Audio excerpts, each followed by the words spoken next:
Still looking at me.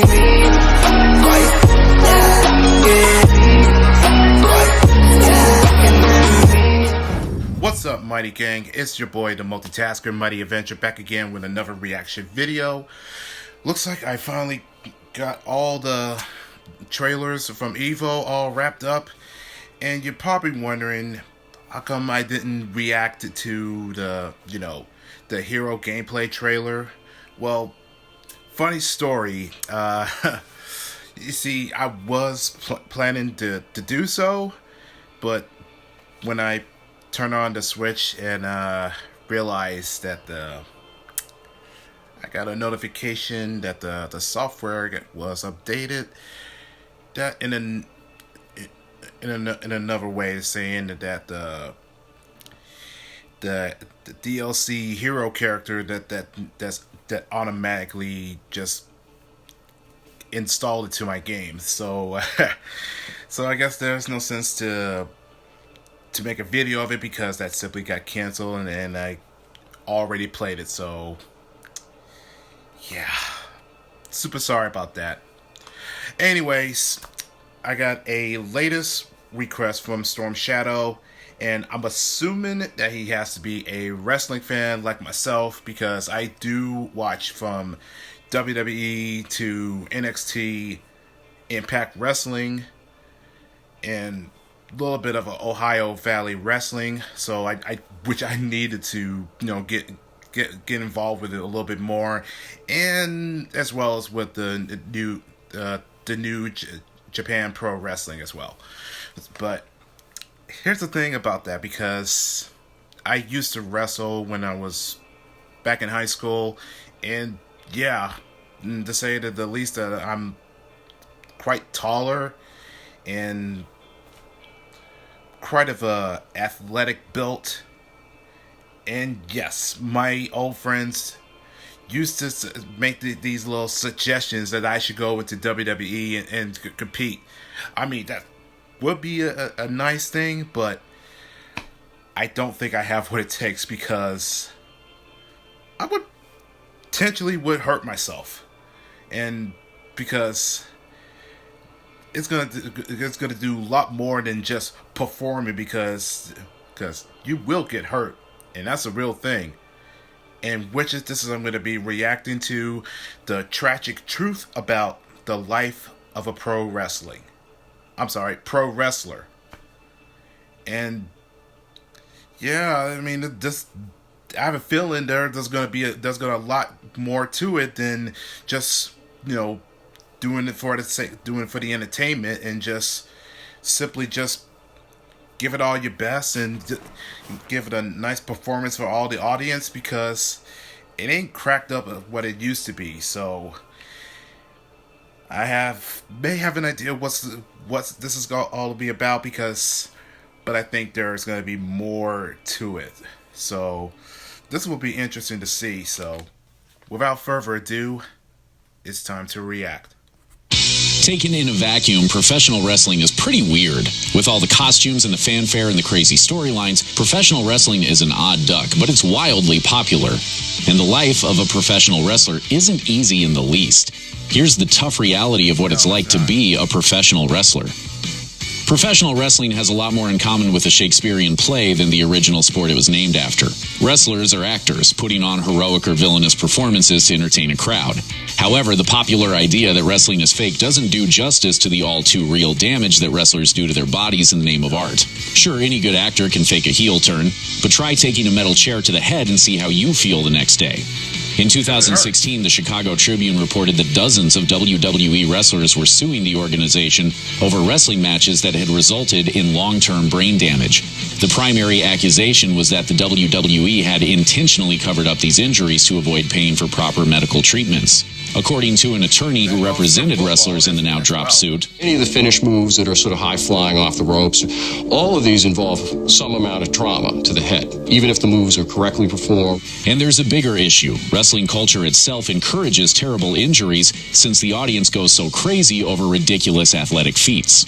An orthopedic surgeon writing for the Post and Courier admitted that some of the moves he sees wrestlers perform cause him to literally hold his breath, and as an increasing number of performers attempt these high-risk moves, the horrific consequences have included broken backs, snapped necks, torn quads, and ears getting ripped off, according to Complex.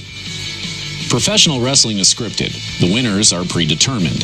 However, what you might not realize is that the matches themselves are barely planned out ahead of time. According to The Week, the actual script summarizes the entire blow-by-blow with only 2 terms: match for the fight and finish for the ending. That means it's up to the wrestlers themselves to figure out how many times they're going to punch, grapple, and body slam each other before the whole thing reaches its planned conclusion. While many wrestlers do discuss a rough sequence of events with each other, even those plans can change on the fly. According to one former independent wrestler, those referees who seem to just bark orders all the time continually give directions to the wrestlers based on crowd reactions and backstage directions they hear through their earpieces.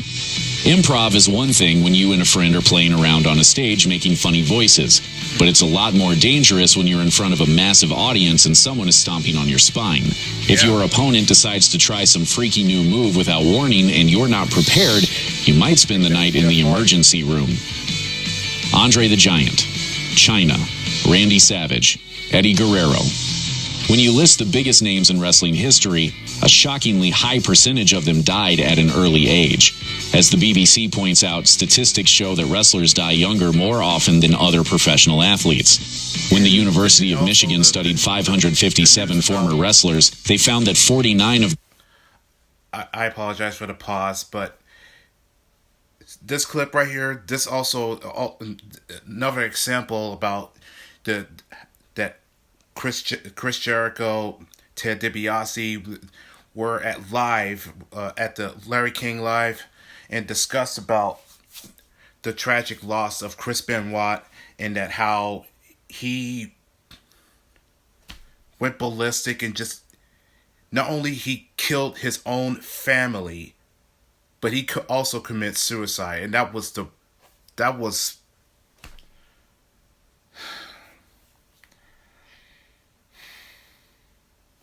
I prefer. I don't wanted to talk about that because it was just too much. It was so surreal to hear about that, and to this day when my dad mentioned the name, it was just it was hard to believe. It was just basically it was a really hard pill to swallow. You know what I mean? It was really sad just to hear about this. Wrestlers were younger than 50 when they died, and 24 of them weren't even 40 yet. American football players engage in an equally demanding profession, also have a high rate of head injuries, and yet die young in far lower numbers. Cardiovascular disease seems to be the biggest killer of wrestlers, and it isn't helped by the aggressive injuries or the rock star lifestyle that the wrestling circuit promotes. Recreational drugs and alcohol abuse has often been rampant. Anything else? Painkillers, bikes, perks, wrong tapped. Demerol, Oxycontins. Sure. Another problem? No vacation. While football players run for a season, then take the rest of the year off to sip margaritas, wrestling careers don't offer much free time. Some wrestlers have to be in the ring 5 or 6 nights a week, every week, while undergoing feverish travel routines. It's a rough life. So let's say you know the risks. You understand the challenges. Despite it all, you still dream of being a professional wrestler. Before you go waltzing into some random ring, though, you're going to have to go to wrestling school, where you'll pay decent money to have someone kick the crap out of you. There are a number of different programs that will teach aspiring wrestlers how to work the ring, make pained expressions, and play to the crowd. Business Insider reports that these schools are sometimes taught by major WWE superstars and can cost around $1,800 or more for a year's sessions. Jesus. Not all wrestling schools are created equal, though. Like anywhere, there are good teachers and bad teachers. How rough do these classes get? Ask Hulk Hogan. According to Complex, the young Hogan's first educational session came free with a broken leg, courtesy of trainer Hiro Matsuda. Despite this rather alarming incident, Hogan came back a few months later, impressing everybody with his dedication and, evidently, his lack of an attorney. Even after paying for school and earning their bruises, freshman wrestlers don't usually just step into WWE and leave with a paycheck. As Make Change points out, wrestling isn't a 9-to-5 job with benefits. It's a freelance gig that, at first, needs to be balanced with a day job. The first shows you book won't pay much, and you'll probably be racking up debt with the constant travel, gas bills, hotel charges, costume repairs, and whatever medical needs arise. Once you've factored in the mental, physical, and financial costs, add in time. You'll spend hours at the gym bulking up, then more hours self-promoting. Of course, there's no assurance that all this hard work is ever going to get you past the low-paying independent circuit, which Cracked says might earn you $50 on a good night, depending on your location and popularity. That's not anywhere close to the earnings made by WWE's John Cena, who pulls down millions between his wrestling and other projects. So sure, if you make it to the big leagues, you'll earn a ton, but you'll have to struggle and scrape to get there. People have different paths. How was I hired? I was sought out by WWE recruiters. I was wrestling in small-town flea markets. Most wrestlers are considered independent contractors rather than employees. They've got the same benefits as your Uber driver or the photographer you hired for your wedding. Squat. According to SB Nation, even companies like the mighty WWE don't provide health insurance to their wrestlers. It's one thing if a company doesn't want to pay insurance bills for a traveling freelance keyboard inspector, but you'd hope there would be some coverage for a job that entails daily headbutting. To make matters even fishier, the WWE contract mandates that wrestlers must have their own insurance paid for and maintained at their expense. What happens if somebody gets catastrophically hurt? Forbes points out that the contract includes a clause waiving the wrestler's right to sue in such unfortunate situations, even if the injury is the promoter's fault. For a sense of how problematic this clause is, look at Owen Hart, who fell to his death in 1999 because of a harness malfunction. Hart's family sued the WWE and won an $18 million settlement despite the clause. Hate traveling? Wrestling might not be your thing then, because you're going to be on the road so often that the idea of a steady routine will seem as fantastical as anything in Game of Thrones. It's one thing if you're a new wrestler just hitching a ride to any available shows you can find on Craigslist, but even big league WWE wrestlers have to constantly hop on planes, do midnight drives, and see new cities like there's no tomorrow. Just ask Neville, known on the independent scene as Pac, who, according to Wrestling Inc., takes early morning flights without skipping a beat. Then there's Chris Jericho, who shared with his Instagram followers how, over the course of 9 days, he was scheduled to fly between Tampa, Detroit, Kansas City, London, Hong Kong, Manila, Shanghai, Baltimore, and then back to Tampa. There's no time for sightseeing in that whirlwind. Wrestlers are supposed to be ripped. Sure, a skinny wrestler could try to make up for their lanky physique with elaborate costumes and theatrics, but for the most part, people expect you to look like a Rob Liefeld drawing. That means lots of long, strenuous hours in the gym week after week, combined with ruthless dieting.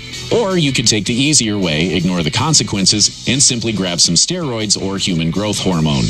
Not surprisingly, numerous reports claim that steroid and HGH abuse has often been rampant in the wrestling community, with dire health consequences. Steroids aren't the only drugs that are prevalent among wrestlers.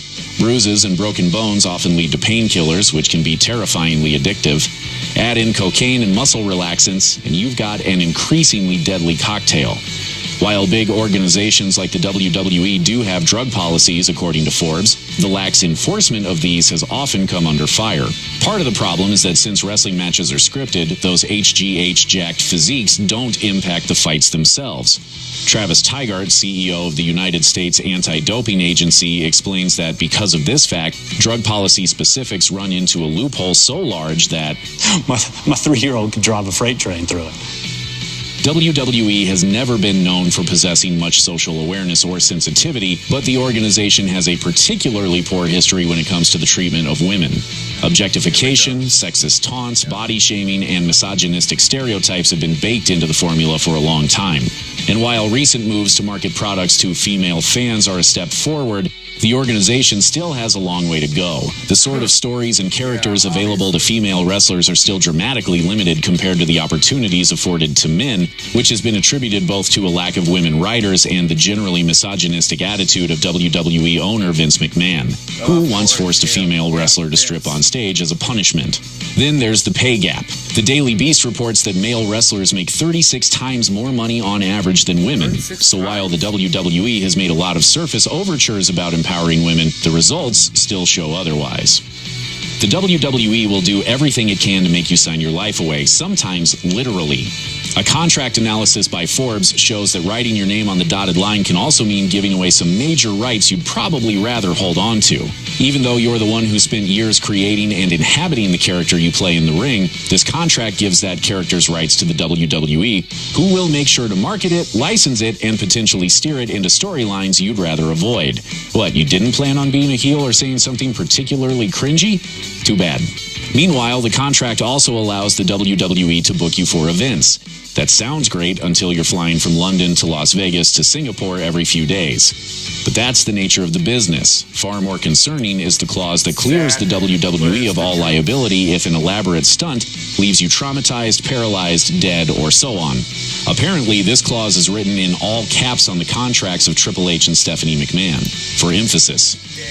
WWE has a long, uncomfortable history of exploiting racist and xenophobic stereotypes to sell tickets. For example, The Guardian points to many villain characters, such as the Iron Sheik, who traded on anti-Muslim stereotypes to get the audience rooting for a blonde, white, male hero.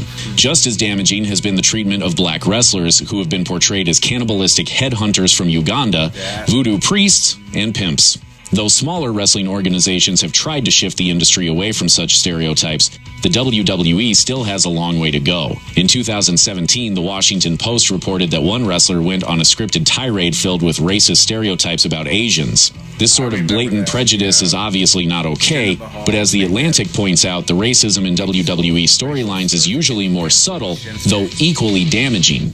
For example, even though Kofi Kingston won the WWE Championship at WrestleMania, many of the WWE's black wrestlers are usually positioned as jobbers, meaning they lose matches to bolster the profile of an opponent. The WWE often pretends that these racial stereotypes are employed for satirical purposes, but the organization has a serious race problem.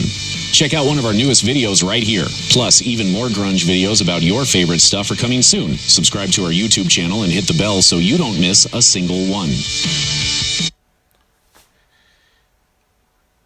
It is sad,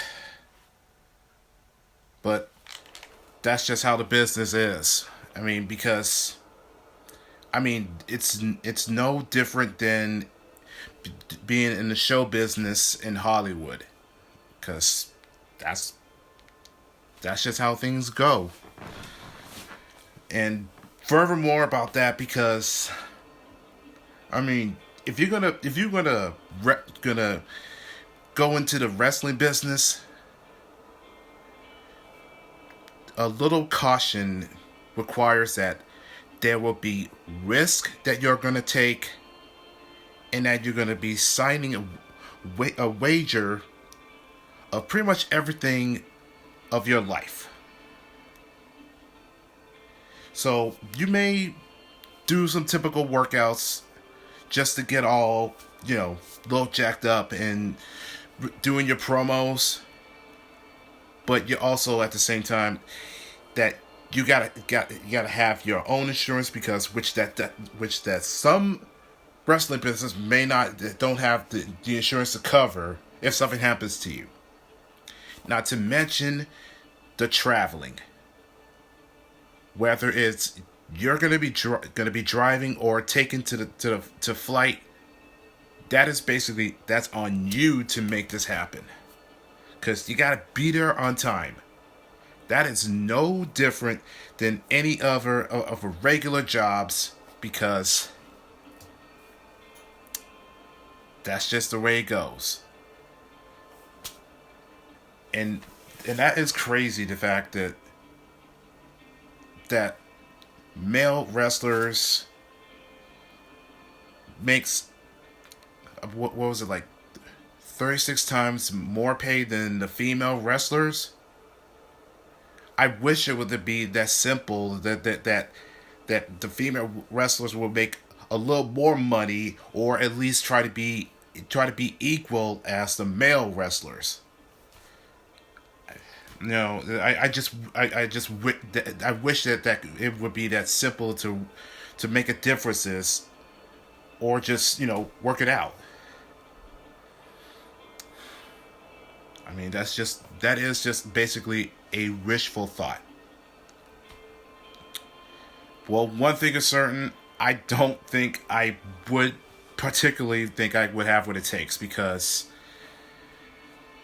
it's going to be a lot to travel to do, and for one thing is that I refuse to do is to get myself involved with drugs, especially steroids or painkillers or muscle relaxers.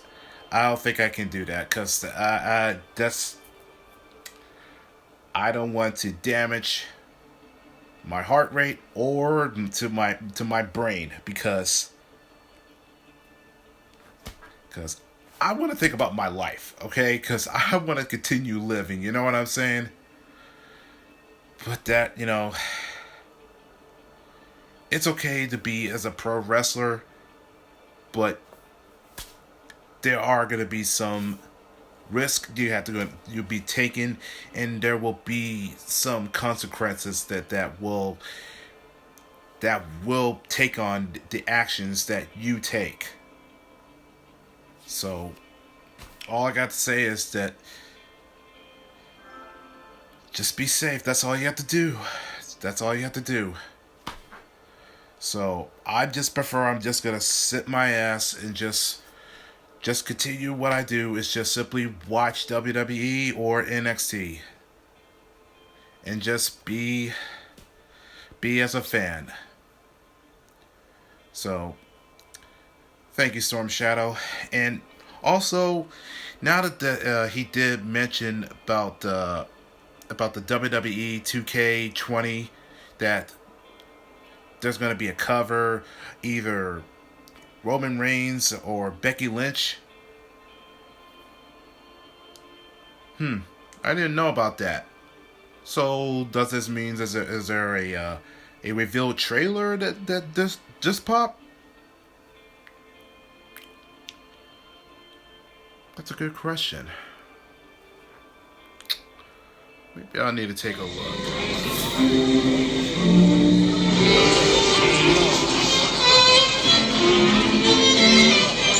Hulkster, Ron. Cold one. Stone Cold Steve Austin, man. Oh,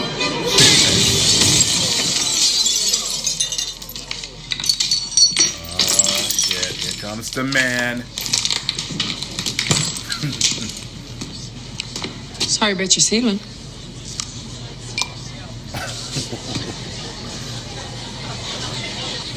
Nice work, man.